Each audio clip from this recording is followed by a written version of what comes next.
예배에 참여한 여러분 모두에게 하나님의 은혜와 복이 넘치기를 주의 이름으로 축원합니다.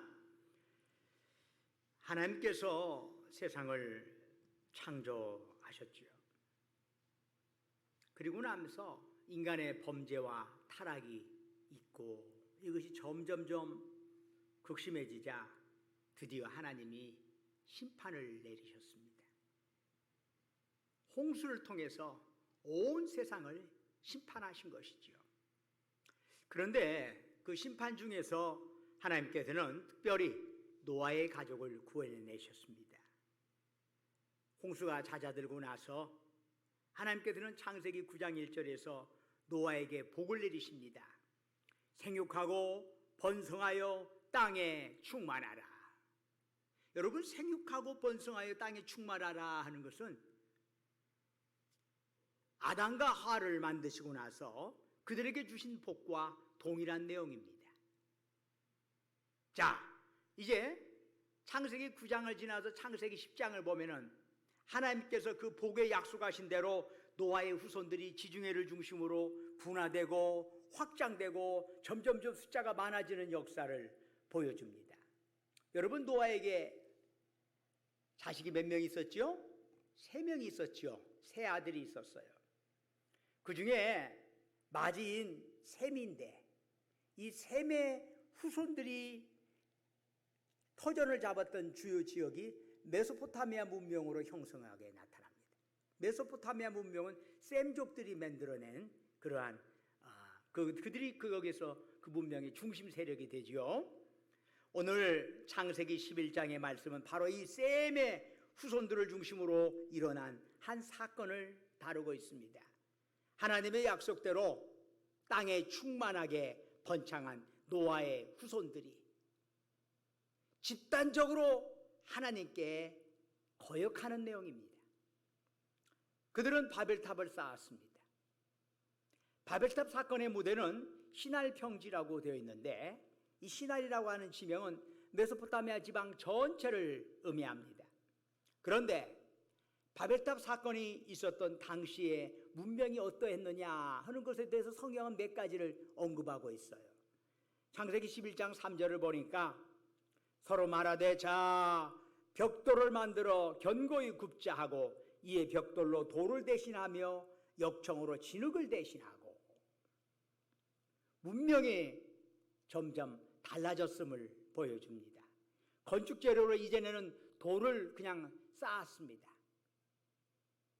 그런데 이제 돌 대신 진흙을 구워서 벽돌을 만들었습니다. 그리고 그 틈을 메꾸는데 예전에는 진흙으로 그 틈을 메꿨는데 진흙 대신에 역청이 사용이 되었습니다. 이것은 새로운 문명으로의 진입을 의미합니다. 역청을 발라 쌓아 올린 구조물은 놀랄 만큼 견고하고 오래 가게 됩니다. 그런데 왜 그게 문제인가요? 왜 문명이 새로워지는데 뭐가 문제인갑니까? 창세기 11장 4절에서 사람들은 이렇게 외치는 거지요. 성읍과 탑을 건설하여 그 탑 꼭대기를 하늘에 닿게 하여 우리 이름을 내고 온 지면에 흩어짐을 면하자. 간단히 말해서 야, 우리 흩어지지 말고 강건한 공동체 한번 이뤄보자, 이런 겁니다. 그런데 왜 이들의 주장이 뭐가 문제입니까? 아니 그러면 비실비실한 공동체 만들자 이러자고 그럽니까? 그럴 수는 없는 거 아니에요. 근데 뭐가 문제예요? 이들은 새로운 공법을 이용해서 튼튼한 성읍과 탑을 건설했습니다. 탑은 메소포타미아의 지구라트를 의미하는데 이것은 구운 벽돌로 높이 쌓아올린 피라미드 구조의 층계식 건축물입니다. 그 높이가 91.5m에 달한다고 합니다. 밑에서부터 쭉 일일이 수동으로 사람이 일일이 올려서 쌓은 그 높이가 91m가 넘으니 대단한 거지요. 그 꼭대기에 신전이나 제단이 있었습니다. 즉 이 탑은 하늘과 땅을 이어주는 매개체로서 하나님께 예배드리기 위하여 만들어진 것입니다. 그런데 뭐가 문제입니까? 왜 하나님을 위해서 이렇게 멋들어진 탑, 90몇 미터짜리 탑도 놓고 그 위에다가 제단도 쌓아놓고 거기 가서 제사를 드린다는데 뭐가 문제입니까? 이들은 탑과 더불어서 성읍을 건설했습니다. 여기서 성읍은 히브리어로 이르라고 되어 있습니다. 최초의 최초의 성읍은 무엇입니까? 가인이 자기 아들의 이름을 따서 에녹성이라고 붙였는데 그게 첫 번째 성읍입니다. 그런데 가인이 성을 건축한 의도가 무엇이지요? 창세기 4장 16절에 의하면 그가 여호와 앞을 떠나서라고 되어 있습니다. 여호와 앞을, 가인이 살인하고 나서, 아벨을 죽이고 나서 여호와 앞을 떠났습니다. 그 여호와 앞을 떠나 이제 여호와의 돌봄을 못 받는다 생각하니까 스스로를 방어하기 위해서 만든 것이 바로 이르라고 하는 성읍이에요. 즉 성읍 건축에는 하나님 없이 스스로의 힘으로 살아가려고 하는 저희가 담겨져 있는 것입니다. 가인으로 시작된 이런 성읍 문화는 피지배의 계층으로 분화되고 권력이 지배계급에 집중되면서 점점점 사회는 폭력화되어 갔습니다. 그러므로 아무리 멋들어진 탑을 하나님께 쌓아 바치고 거기에서 제사를 드린다 할지라도 그들이 지향하는 바가 하나님이 아니라 자기 자신들이라면, 자신들의 권력과 자신들의 영광이라면 그것은 결코 하나님을 기쁘게 할 수는 없는 것입니다. 이것은 우리의 이름을 내고라고 하는 구절에서 구체화됩니다. 우리의 이름을 내고. 이 구절을 히브리어로 직역하면 우리 스스로 이름을 짓고입니다. 여러분, 구약 성경에서 이름을 짓는다는 것은 그 대상에 대한 통치권과 밀접히 관련이 있습니다. 하나님은 우주를 지으실 때 하나하나 호명을 하셨죠. 낮이라, 밤이라, 땅이라, 하늘이라, 바다라. 이렇게 이름 짓기를 통해서 그 창조를 완성하셨습니다. 여러분, 만물의 이름을 짓는다는 것은 그 만물에 대해서 하나님의 주권이 있다고 하는 것입니다. 우리가 누군가의 이름을 지어주는 것은 그 사람에 대한 어떠한 일정 부분의 권유를 지니게 됩니다. 그래서 예전에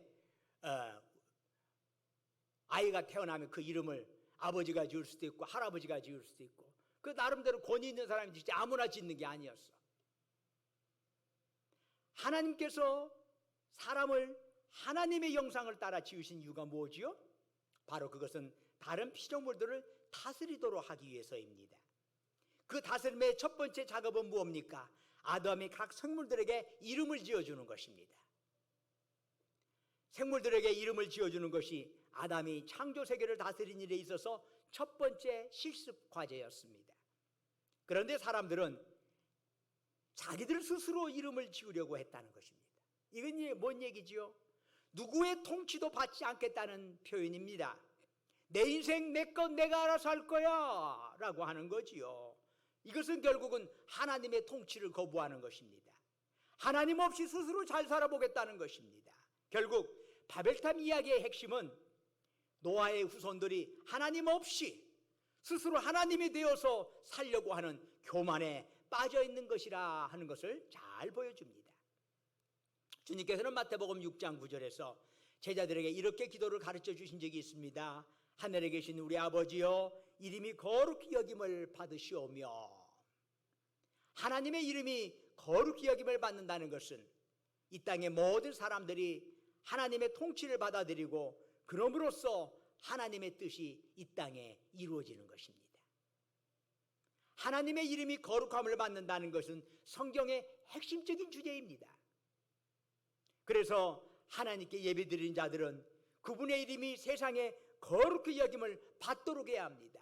그런데 하나님의 이름이 세상에서 거룩히 여김을 받는 거, 교회 안에서가 아니라 교회 안에서로 하나님의 이름이 거룩히 여김을 받는 걸 국한하지 말고 세상에서 하나님의 이름이 거룩히 여김을 받는다는 건 어떻게 해야 하는 걸까요?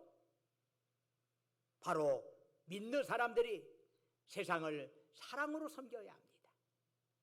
예수 믿는 사람들이 더해. 아이고, 예수 믿는 사람들이 정말 그냥 바늘 찔러 피도 안 나. 이건 하나님의 이름을 거룩히 여기는 게 아니라 하나님의 이름을 망령되게 하는 것이지. 하나님의 이름을 더럽히는 것이지. 그런데 믿는 사람은 다르구나.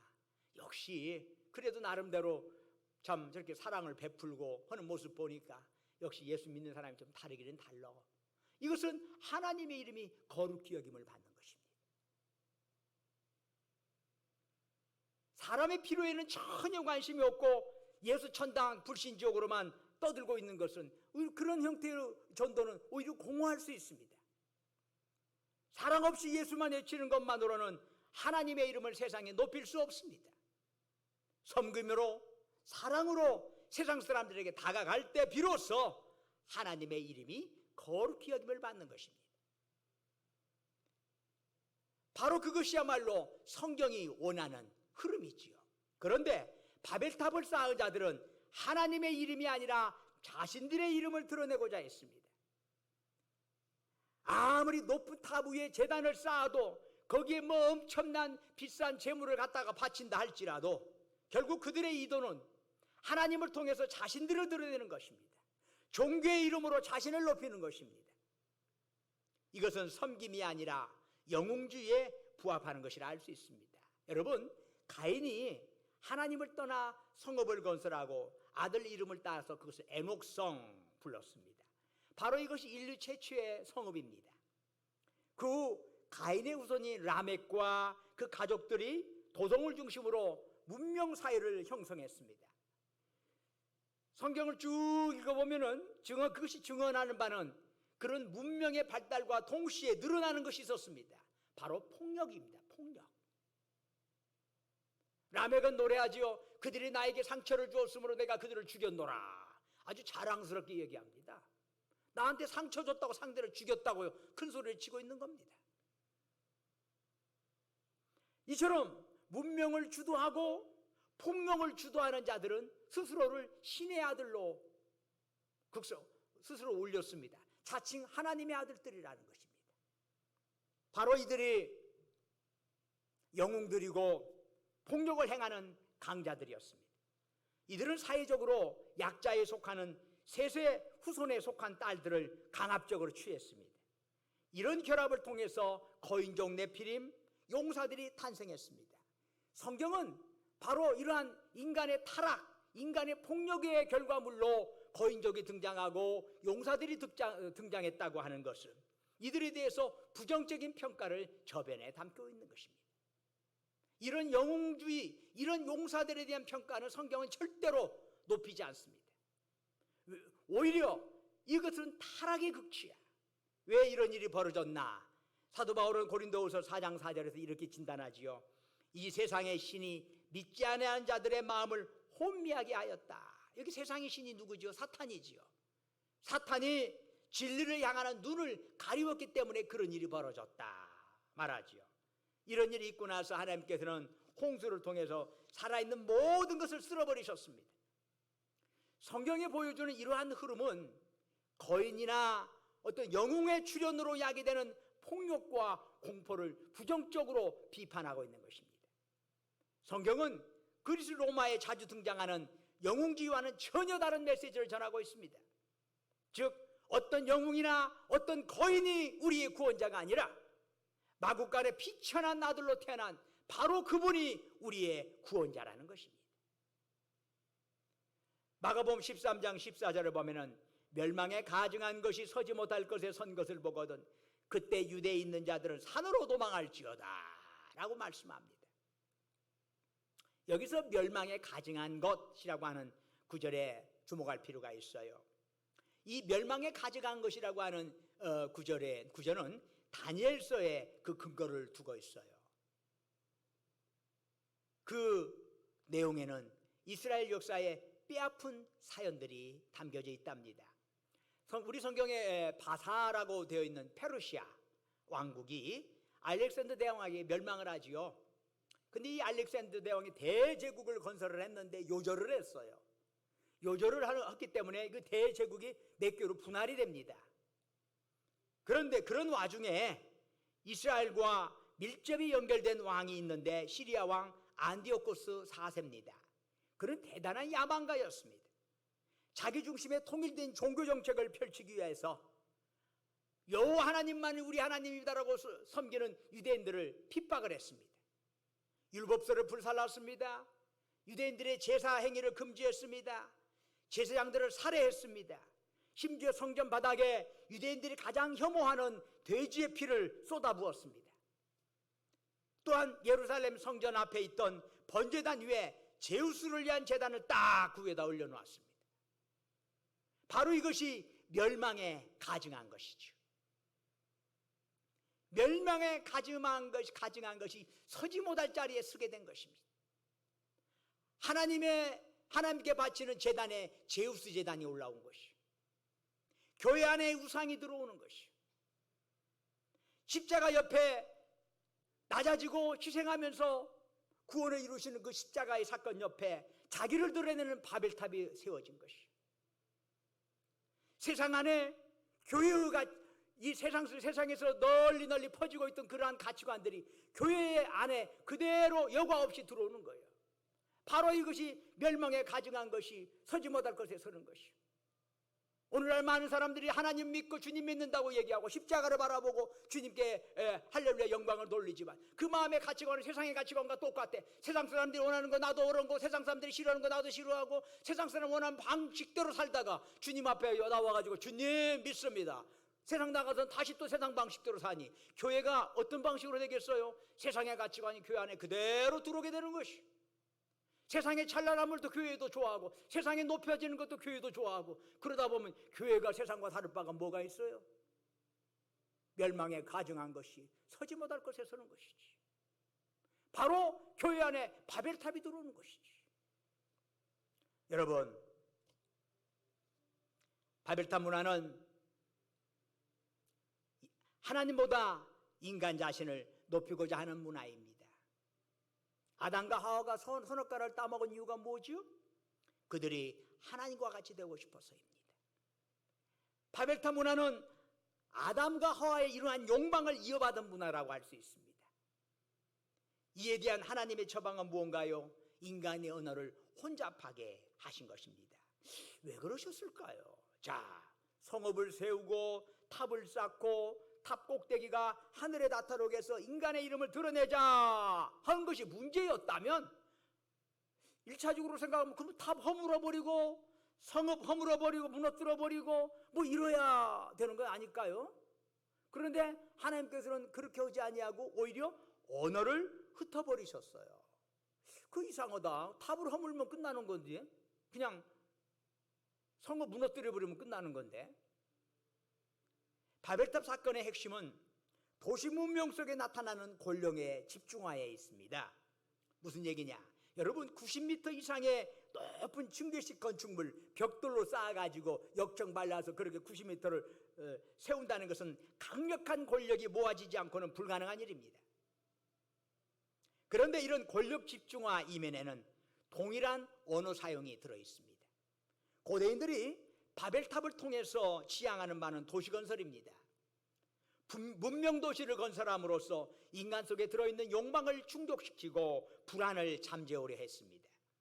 그런데 그 도시건설이 가능하도록 하는 원동력 중에 하나가 바로 고대인들이 하나의 언어를 사용했다는 것입니다. 하나의 언어를 사용한다는 것은 원활한 의사소통을 가능하게 하지만, 또한 권력자들에게 단일한 언어는 권력을 집중하게 하고 획일적인 지배 문화를 영속시키는 하나의 도구가 됩니다. 여러분 보세요. 20세기에 한국은 식민 역사를 경험했습니다. 그때 일본 제국은 동아라고 하는 목조가에 한국민들에게 강제로 일본어를 사용하게 했습니다. 그런가 하면 1939년 조선 총독부는 한국인들로 하여금 창씨개명할 것을 요구했습니다. 언어 통합은 점차 문화 통합으로 이어집니다. 내선일체라고 하는 구호 아래 한국인들은 신사참배, 황국신민서사, 암송, 일본 기독교와의 통합 등 한국의 다양한 문화적 특성을 말살하고 일본화 되어가도록 했습니다. 왜 그랬어요? 일본은 언어의 단일화를 통해서 제국의 지배 욕망을 달성하고자 했기 때문입니다. 이런 일본의 정략은 바로 바벨탑 문화와 그 흐름이 연결되고 있음을 알 수가 있습니다. 그러면 이러한 인간적 시도에 대해서 하나님의 대처는 무엇이지요? 창세기 11장 7절을 보니 언어를 혼잡하게 해서 서로 알아듣지 못하게 했습니다. 이로 인하여 하나님의 이름이 아니라 자신들의 이름을 드러내고자 했던 시도는 무산되고 인간들을 사방으로 흩어지게 되었습니다. 사도 바울은 고린도후서 4장 5절에서 분명히 말씀합니다. 우리는 우리를 전파하는 것이 아니라 오직 그리스도 예수의 주 되신 것과 또 예수를 위하여 우리가 너희의 종된 것을 전파함이라. 사도 바울이 우니 복음을 전할 때 그 자신을 전하는 게 아니요, 자신의 명성과 자신의 지식과 자신의 능력을 전하는 게 아니요, 우리는 우리를 전파하는 것이 아니라 오직 예수님, 그리고 우리는 그분의 종, 이것만 드러낸다는 것이죠. 세상의 신으로 묘사된 사탄은 우리의 영안을 가리워서 인간 자신의 이름을 드러내도록 합니다. 그러나 주님을 따르는 자들은 다릅니다. 예수님의 얼굴을 바라보고 그분의 비단에 있는 자들은 자신들의 이름이 아니라 오직 하나님의 이름, 하나님의 영광을 드높이게 됩니다. 우리는 뭐요? 나는 무익한 종입니다. 마땅히 해야 할 일을 했을 뿐입니다. 섬김의 종으로서 살아가는 거지요. 왜 그렇습니까? 그것이야말로 주님이 가신 길이요, 그것이야말로 주님의 십자가의 길이기 때문입니다. 우리는 주님을 믿는다면 분명히 해야 합니다. 바벨탑 문화를 따를 것인지 아니면 십자가의 문화를 따를 것인지 분명히 해야 합니다. 바벨탑 문화는 교회 안에서 주님의 영광보다는 자신의 영광을 드러내는 것입니다. 주님의 이름보다는 자신의 이름을 더 높이는 데 초점이 있습니다. 그래서 주님의 이름, 주님의 영광이 흠집이 되는 것보다 나의 이름과 나의 영광이 흠집이 되는 것에 대해서 더 열받고 그것을 못 견뎌 합니다. 초점이 나 자신에게 있기 때문이죠. 이런 것은 바벨탑 문화라고 할 수 있습니다. 사도 바울은 복음을 곳곳에 이제 교회를 개척을 했죠. 복음을 전하고, 그리고 나서 어느 정도 됐다 하면 거기에 적임자를 갖다 세워놓고 바울은 다른 데로 가서 다른 데 또 교회를 개척했습니다. 그런데 기존 교인들이 이미 개척해서 바울이 떠난 후에 기존 교인들이 서로 간에 헐뜯고 공격하면서 바울을 실망시킨 일이 종종 있었습니다. 바로 이것이 사탄의 전략에 걸린 거지요. 무슨 얘기냐? 서로 섬기려 하면 싸움 안 일어나요. 서로 자기를 높이려 하니까 싸움이 일어나는 법이에요. 교회 안에서 정말로 섬김의 문화로서 교회가 된다면 교회는 하나가 되고 교회 안에서 트러블이 생길 이유가 없어요. 그러나 섬김이 아니라 나 자신의 자존심, 자기를 드러내고 자기를 우습게 보지 말라고 하는 부분을 자꾸 강조하다 보면은 서로 간에 갈등이 형성이 되는 거지요. 또한 상대의 약점 덮어주기보다는 그걸 물고 늘어지고 끌어내리려고 할 때 교회가 큰 소란에 처하게 되는 것입니다. 여러분, 우리는 이 세상에서 절대로 재판관이 아닙니다. 하나님께서 우리에게 사명으로 재판장의 사명을 주신 적이 없습니다. 하나님께서는 주님의 증인으로서의 삶을 살으라고 주신 것이지, 그 사명을 주신 것이지, 다른 사람 재판하는 것은 주님이 하실 일이야. 우리는 다른 사람의 잘못에서 있다면 그 사람의 잘못을 잘했다고 할 필요는 없지만 그 잘못을 억지로 들춰내고 사람들 앞에 까발리려고 할 이유는 하나도 없습니다.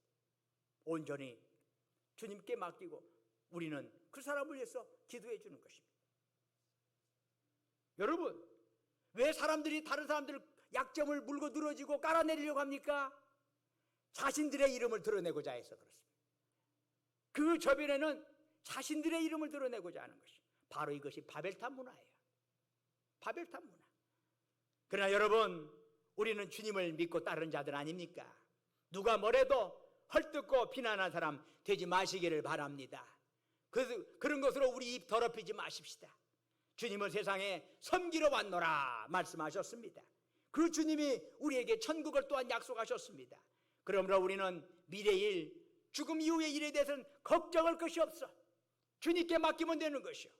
우리가 관심 기울일 것은 오직 우리가 이 땅에 살아가는 동안에 주님처럼 섬김의 종으로서 살아가는 것, 그거에만 관심이 기울이시기를 바랍니다. 그것이 올바른 삶이지. 지나간 거 후회할 필요 없어. 그것도 주님께 맡기면 되는 것이고, 미래 일에 대해서 불안해할 거 없어. 그것은 주님이 약속한 걸 믿으면 되는 거예요. 우리의 관심사는 지금 하나님이 나와 함께 하심으로 내가 어떻게 이 땅에서 바벨탑의 문화가 아니라 십자가의 문화, 섬김의 종으로서 살아갈 것이냐, 여기에만 관심 기울이면 되는 것이에요. 사랑하는 성도 여러분, 주님의 십자가 꼭 붙잡고 주님이 우리에게 맡기신 사명 잘 감당하면서 살아갈 수 있기를 주의 이름으로 축원합니다. 기도하겠습니다.